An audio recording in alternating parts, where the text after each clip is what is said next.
जय श्री राम।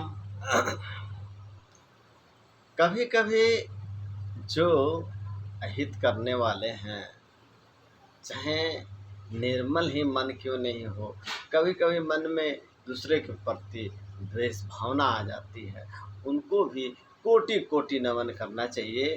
कभी उनके भी प्रभाव से भगवान को भक्ति प्राप्त हो जाती है,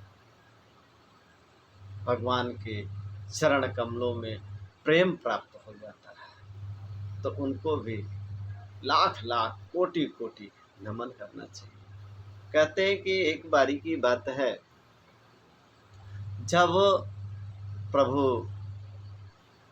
लंका के लिए जा रहे थे तो सेतु बंद हो रहा था और उसी में सब कोई अपना अपना योगदान दे रहा था।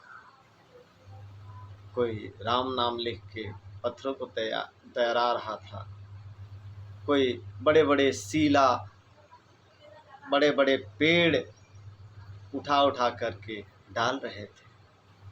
तो उसी समय एक छोटी सी गिलहरी अपने शरीर पे मिट्टी लगा करके बार बार उस पानी में झाड़ रही थी और बहुत प्रसन्न होकर के यह कार्य में जुटी हुई थी।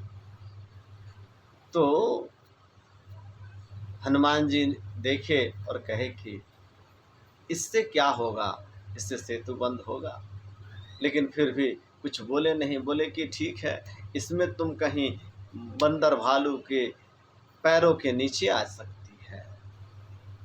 नहीं मानी, अपने मिट्टी लगा करके चलती गई।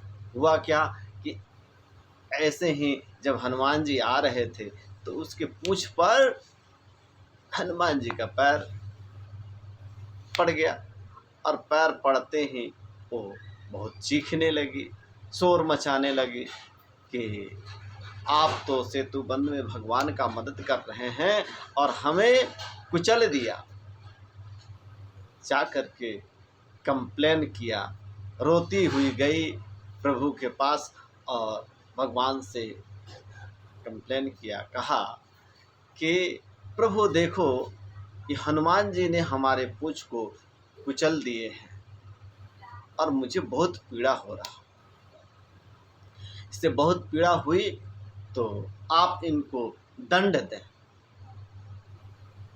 भगवान ने बहुत प्रेम से, जो वो प्रसन्नता पूर्वक हो करके, प्रसन्न हो करके वो गिलहरी कार्य कर रही थी, तो उसको उठाए अपने हाथ में और उसके शरीर पे जब हाथ फेरा तो उसकी सारी पीड़ा खत्म हो गई।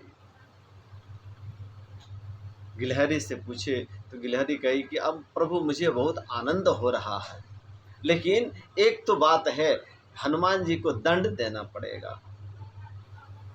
प्रभु ने कहा कि अच्छा, तुम ही बता दो क्या दंड दें हनुमान जी को, क्योंकि इसका दंड देने का भागीदार तुम ही हो। गिलहरी कही कि प्रभु, इनने मेरे पूंछ पे पैर रख दिया है, तो इसका बदला जब भी पूरा होगा, कब, जब आप इनके सिर पे पैर रखें। यह सुने हनुमान जी तो बैठे और बोले, प्रभु हमको दंड दीजिए। भगवान ने हनुमान जी के सिर पे अपना चरण रखा और हनुमान जी की आंखों में बहुत ही आंसू बहने लगे, आनंदित हो गए कि गिलहरी के कारण प्रभु ने अपने चरणों का स्पर्श मेरे सिर पे कर दिया है। तो इसीलिए हनुमान जी बहुत खुश हुए और उसको गिलहरी को धन्यवाद भी दिए।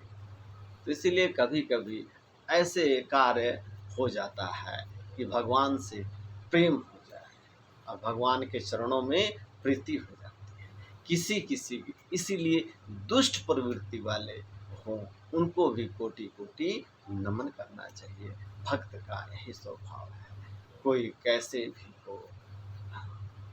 और जय जय श्री राम, जय जय श्री राम बोलते हैं। जय श्री राम।